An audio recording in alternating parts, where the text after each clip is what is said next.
오늘 우리에게 주시는 하나님의 말씀은 이사야서 9장 1절에서 7절까지 말씀입니다. 오늘 우리에게 주시는 하나님 말씀은 이사야 9장 1절에서 7절까지 말씀입니다. 구약 978면에 있습니다.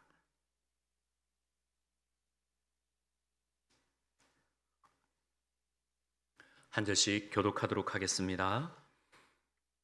전에 고통받던 자들에게는 흑암이 없으리로다. 옛적에는 여호와께서 스불론 땅과 납달리 땅이 멸시를 당하게 하셨더니 후에는 해변 길과 요단 저쪽 이방의 갈릴리를 영화롭게 하셨느니라.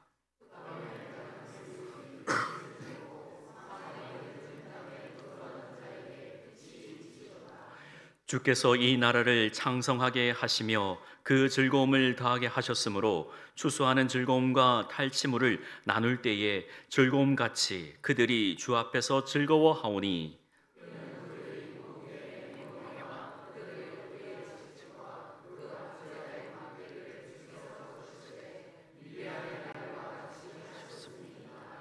어지러이 싸우는 군인들의 신과 피 묻은 겉옷이 불에 섭같이 살라지리니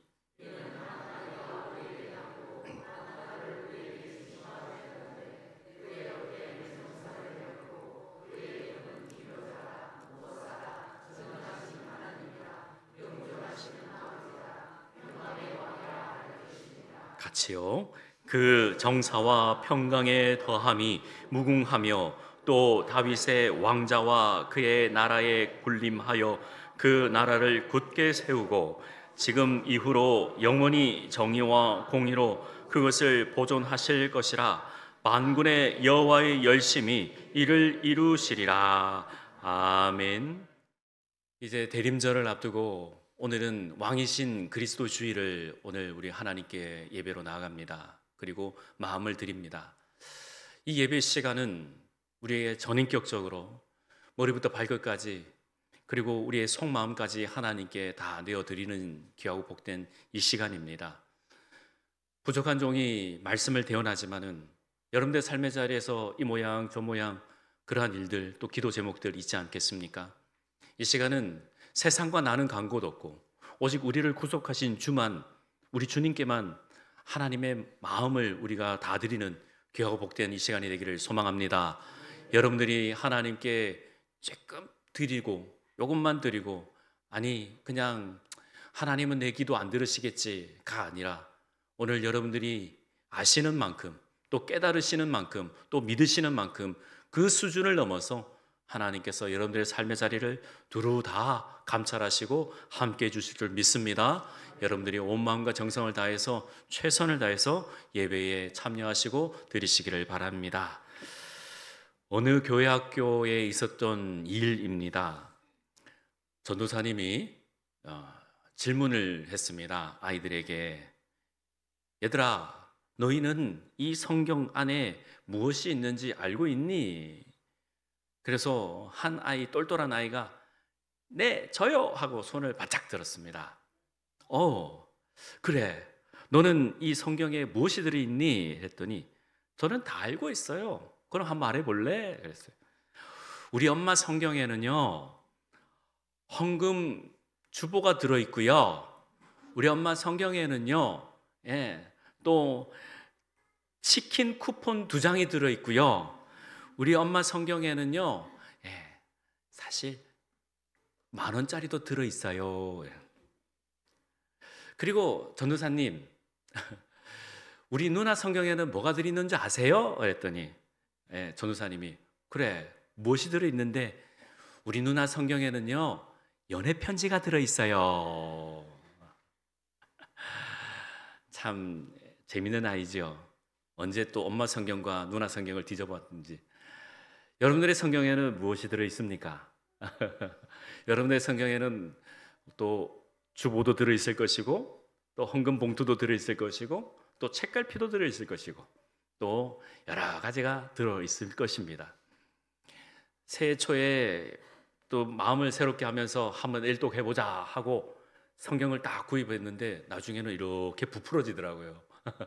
이렇게 또 때로는 물도 엎질러 가지고 종이가 이렇게 누글누글해져 가지고 두꺼워진 적도 있어요. 여러분들은 어떠세요? 성경에는 무엇이 들어 있습니까?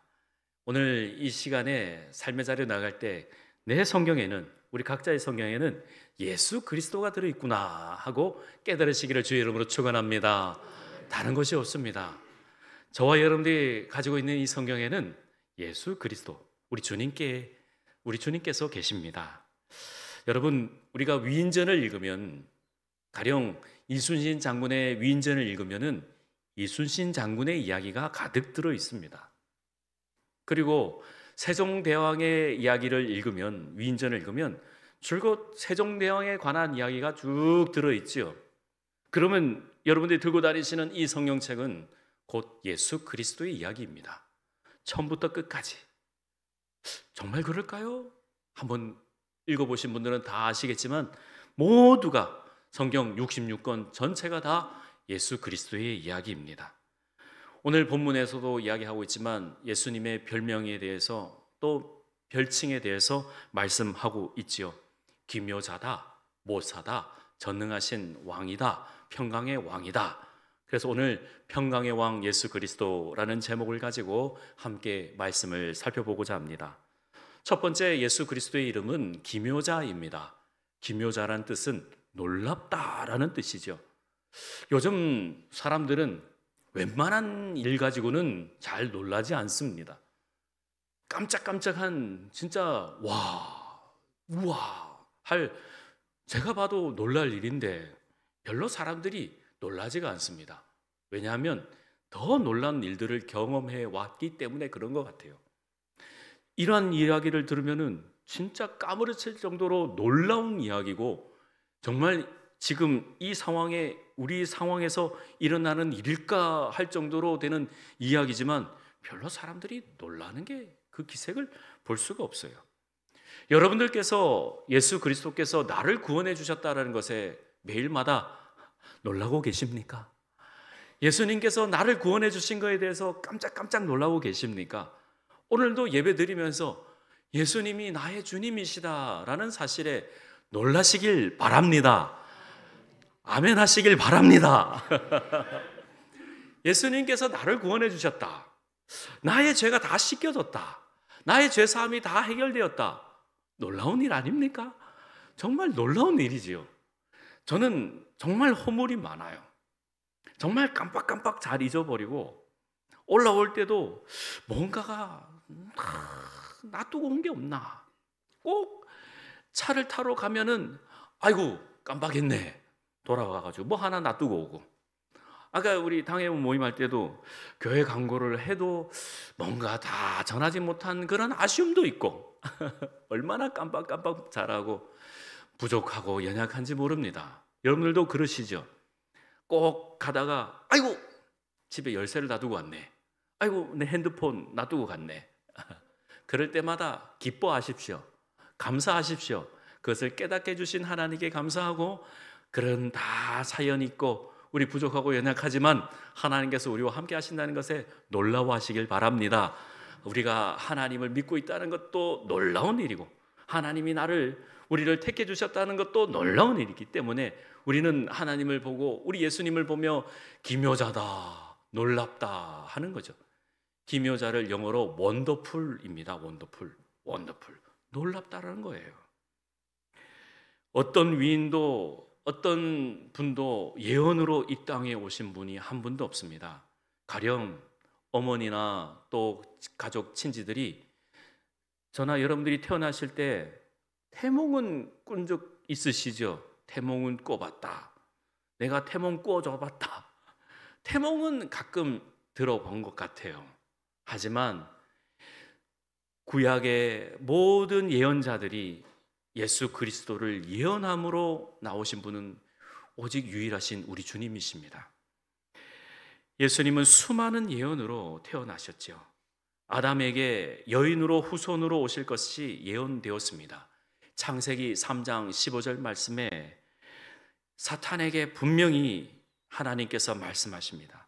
내가 너로, 이 사탄이에요, 뱀이에요, 내가 너로 여자와 원수가 되게 하고 내 후손도 여자와 원수가 되게 하리니 너의 머리는, 여자의 후손은 너의 머리를 상하게 할 것이요 너는 그의 발 뒤꿈치를 상하게 할 것이라. 창세기부터 이것을 원시복음이라고 하죠. 벌써 예수님께서 나실 것이 예언되었어요. 또 오늘 본문이 9장 말씀이지만 그 앞장 7장에 보면은 7장 14절에 이사야 선지자를 통하여서 아하스 왕에게 대언하면서 말씀하십니다. 보라, 처녀가 잉태하여 아들을 낳을 것이니 그의 이름을 뭐라 하라? 임마누엘이라 하라. 아하스 왕이 얼마나 악하면 이사야 선지자의 입을 통하여서 하나님께서 예언해 주시는 거예요. 임마누엘이라 하라. 처녀의 몸에서 그리스도가 날 것이다. 이미 예언되었어요. 또 미가서 말씀에도 미가서 5장 2절에 예수님께서 어디에서 나신다? 베들레헴에서 나신다. 예언되었어요. 그리고 스가랴 9장 9절에도 오시는 그리스도 메시아는 나귀를 타고 입성하실 것이다 라고 예언되었어요. 예수님은 놀랍습니다. 기묘자이십니다. 수천 년 동안 예언으로 이 땅 가운데 오셨습니다.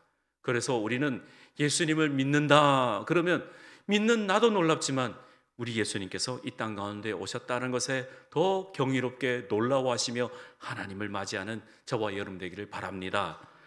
마태복음 5장, 6장, 7장 일컬어 산상수훈이라고 합니다. 마태복음 5장, 6장, 7장을 예수님께서 제자들을 불러 모으셔서 말씀을 가르쳐 주셨다 해서 산상수훈, 산상보훈이라고 하죠. 마태복음 4장 25절 그 앞절에 보면은 예수님께서 많은 지역을 다니시면서 제자들을 양성하시고 훈련을 시키셔요. 데가볼리와 예루살렘과 유다와 또 요단강 건너편에 수많은 무리가 따르니라 하면서 예수님께서 제자들을 불러 모으셔서 말씀을 가르치십니다. 마태복음 5장 1절에 예수께서 무리를 보시고 산에 올라가 앉으시니 제자들이 나온지라 이렇게 되어 있어요. 무리를 보시고 다 이끄시다가 산에 올라가서 앉으시니 제자들이 나왔다. 여기서 여러분들 잘 들으셔야 돼요. 무리를 보시고 산에 올라 앉으시니 제자들이 나왔다. 택한 사람. 예수님께서는 제자들을 향하여서 세미나 하신 거예요. 우리식으로 표현하면 가르쳐 주신 거예요. 그래서 팔복을 말씀하시죠. 심령이 가난한 자는 복이 있나니 천국이 그들의 것이며 하시면서 애통하는 자는 복이 있나니 그들이 위로를 받을 것이요 온유한 자는 복이 있나니 그들이 땅을 기업으로 받을 것이요 하면서 팔복을 말씀하시면서 쭉쭉 말씀하시는 거예요. 여러분들 우리가 신앙생활을 어떻게 해야 됩니까? 라고 물으신다면 저는 여러분들에게 마태복음 5장, 6장, 7장을 잘 읽어보시라 권하고 싶습니다. 거기에 제자들을 가르치시면서 거기에 모든 것이 다 들어있거든요. 거기에 보면 5장, 6장, 7장에 보면은 기도하는 법, 또 율법에 대해서 결혼할 때 그리고 말을 어떻게 하고 또 친구들과 신앙생활을 할 때 어떻게 해야 되고 또 싸움이 일어났을 때 먼저 예배드리기에 앞서 서로 사화하고 용서하고 그리고 음욕을 품지 말고 교회 생활할 때 서로 잘 지내고 서로가 화목하고 그 마태복음 5장, 6장, 7장에는 주기도문도 들어있잖아요. 기도문도 들어있잖아요. 그러기에 우리가 그러한 것을 보면서 5장, 6장, 7장을 보면서 신앙생활 하는데 그 5장, 6장, 7장을 말씀을 다 가르치시고 난 다음에 맨 끝에 이렇게 되어 있어요. 예수님의 가르치심을 두고 바리새인과 서기관이 깜짝 놀랐다. 원더풀이다. 기묘자다. 그런 거예요. 예수께서 이 말씀을 마치심에 무리들이 그의 가르치심에 놀라니 이는 그 가르치시는 것이 권위 있는 자와 같고 또 그들의 서기관들과 같지 아니함일러라. 놀랐다는 거예요. 예수님의 가르치심을 두고 깜짝 놀랐다는 거예요. 여러분들이 보시는 그 유튜브와 또 여러분들이 대하시는 일들과 또 예배는 예배고 또 여러분들이 하시는 일들 가운데 어떤 일들 가지고 놀라십니까? 말씀을 들으시면서 막 깨달아지실 때 그 아하 아하 하는 그 시점이 있지 않겠습니까? 깨닫는 시점이 있는 거예요. 예수님께서 저자직강으로 바로 말씀해 주시니까 그 많은 사람들이, 제자들이 깜짝 놀랐다는 거예요. 그래서 누가복음에도 있고 마가복음에 있어요. 누가복음 4장에도 그들이 그 가르침에 논란이, 그 말씀이 권위가 있음이라. 그리고 마가복음 1장 22절에도 뭇사람이 그의 교훈에 논란이 그 가르치는 것이 권위 있는 자와 같더라. 여러분, 예배 드리면서 깜짝깜짝 놀래 보셨습니까? 말씀을 들으면서 우와 아하 하는 그 깨달음이 있습니까? 그 순간이 하나님을 만나는 접점이요, 하나님과 동행하는 접점이요, 내가 하나님 앞에 헌신하는 그 순간인 줄 믿습니다. 그래서 우리가 하나님을 기묘자다, 오늘 이사야 선지자를 통하여서 말씀하시는 거예요. 6절 말씀해 보세요.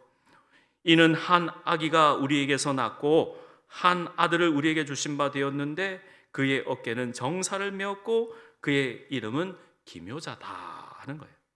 그러기에 우리는 깜짝깜짝 놀라는 우리 모든 신앙생활 될 수 있기를 바랍니다.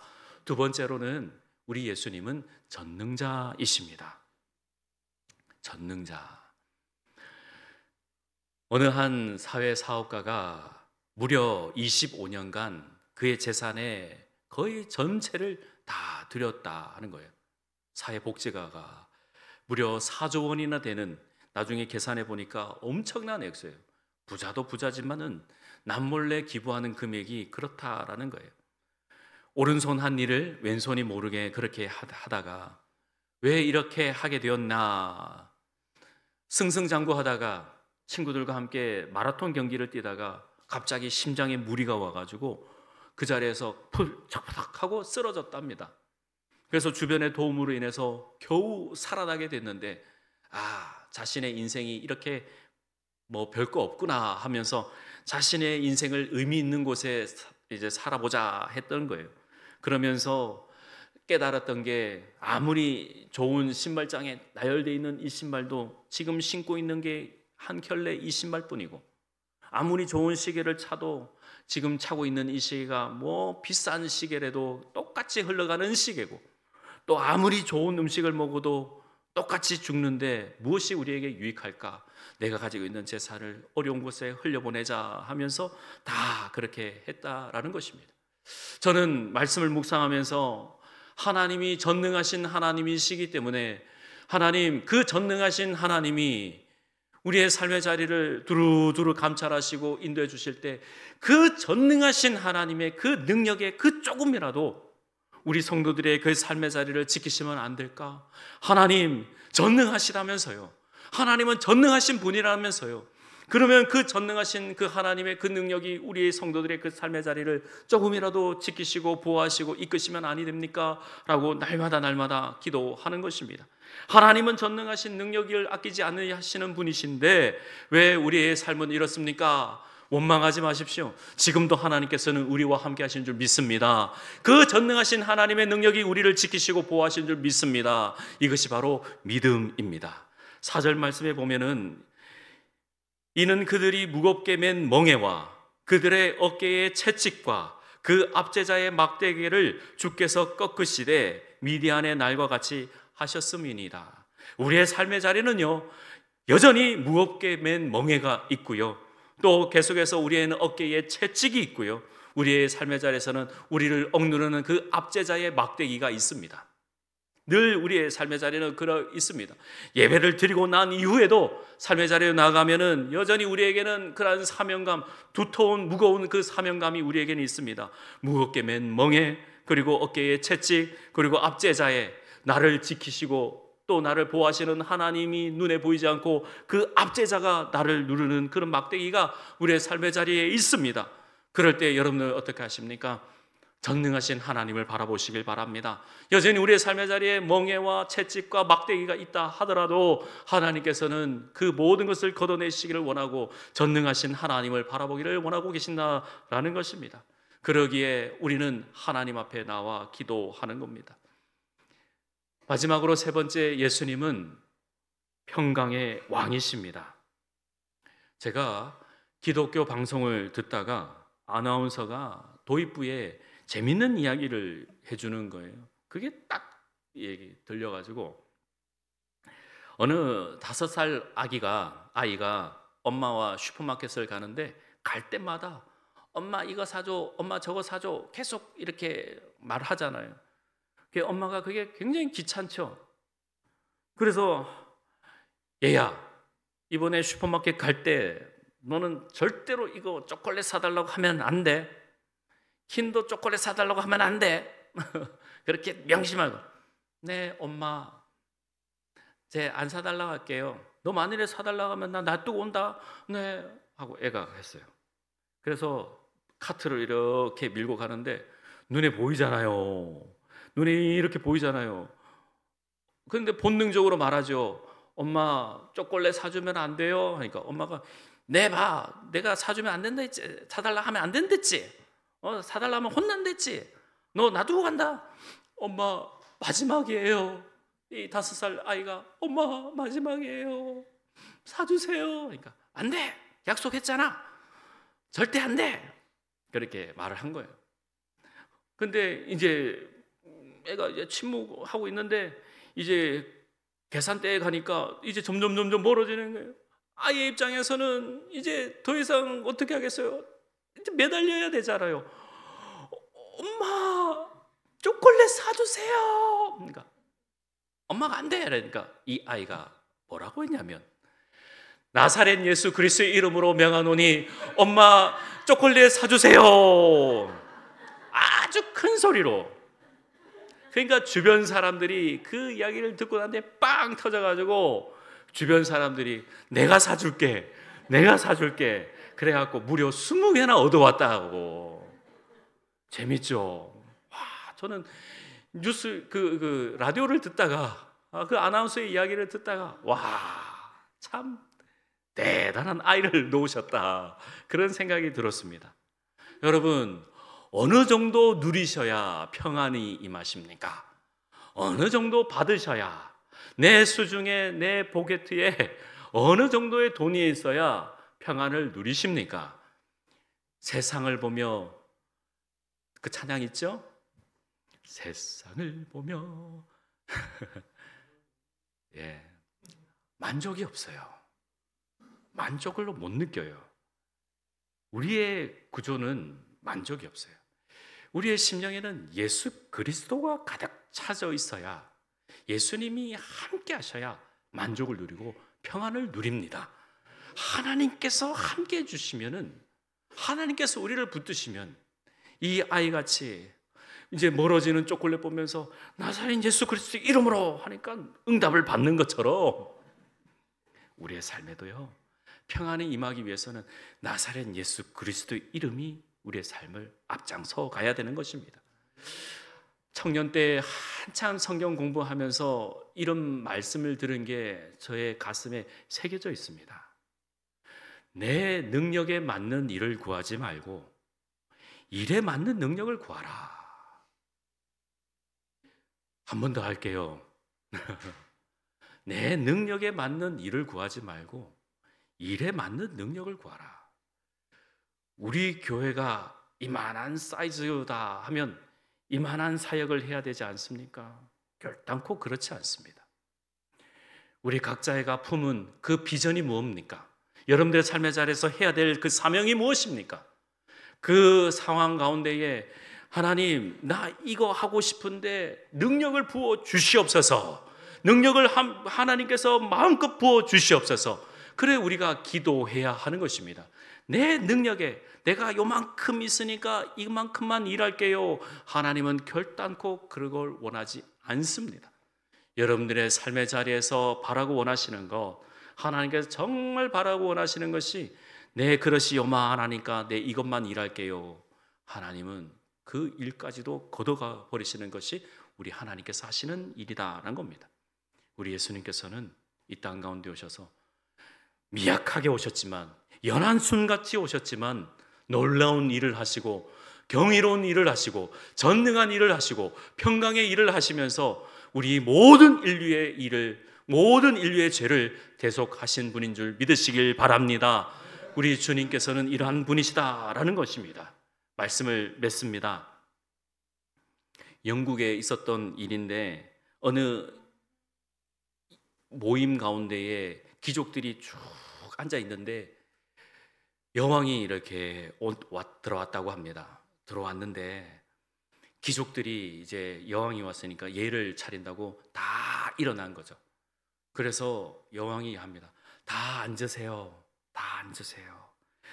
앉으시고, 저는 여러분들의 친구지 않습니까? 나는 주님이 아니니까 저를 그렇게 내 앞에서는 일어서지 마세요 라고 이야기하니까 어느 한 분이 이렇게 이야기를 했답니다. 만일 당신이 예수님이라면 우리는 일어나지 않습니다. 우리는 그 자리에서 엎드립니다. 엎드립니다. 여러분의 삶의 자리에서 정말 주님 함께 해 주시옵소서라고 기도하시는 분들, 우리 모든 무한의 가족들은 주님께서 함께 해주시는 그 삶의 자리는 여러분들이 하나님을 경외하고 하나님께 예배드리며 그 자리가 주님을 만나는 자리이기 때문에 엎드리시길 바랍니다. 그리하면 하나님의 은혜가 밀려와요. 주님을 묵상하니까, 주님을 대하니까 은혜가 밀려와요. 기쁨이 밀려와요. 하나님께서 붙들어 주시니까 놀라운 일들이 일어나고 열매를 맺게 돼요. 그래서 우리 주님께서 해주시는 그 놀라운 은혜가, 그 크신 전능하신 그 능력이 우리의 삶의 자리에서 강력하게 비춰주시면은 우리의 삶의 자리는 정말 놀라운 일들이, 정말 경이로운 일들이, 우리 주님은 정말 기묘자이십니다. 놀라운 분이십니다. 전능한 분이십니다. 평강의 왕이십니다. 우리가 그것을 고백해야 될 줄 믿습니다.